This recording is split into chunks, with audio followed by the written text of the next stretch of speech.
दरदा तू गुलाम अन करी गल पुछ गई बन है दरदा तू गुलाम अन करी गल पुछ गई काफर छोड़ गए मैदान अन करी गल पुछ गई काफर छोड़ गए मैदान अन करी गल पुछ गई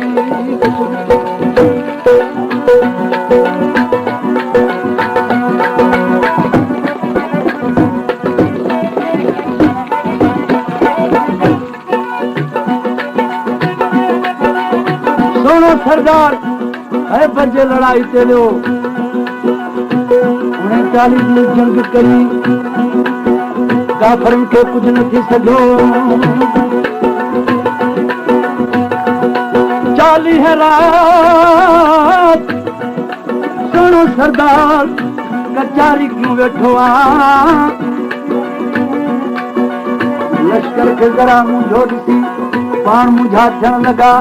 अल्लाह जे ज़ात खे महबूब जी मुझकारी न वणंदी हुई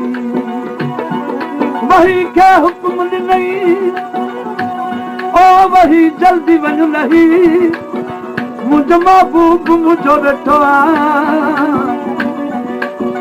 महबूब खे चओ अली खे पुकार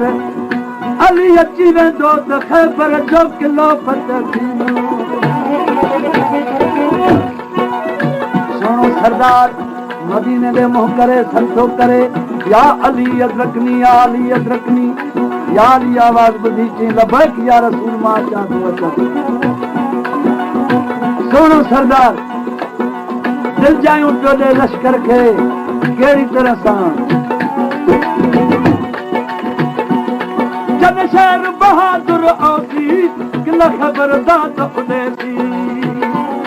जब शेर बहादुर किला खबरदार तो उड़े जब शेर बहादुर औसी किला खबरदार तो उड़े हाय हाय दर्जे दाना अन करी गल पुछ गई हाय हाय दर्जे दाना अन करी गल पुछ गई बन है दरदा तू गुलाम अन करी गल पुछ गई काफर छोड़ गए मैदान अन करी गल पुछ गई काफर छोड़ गए मैदान अल्लाह कर गल पुछ गई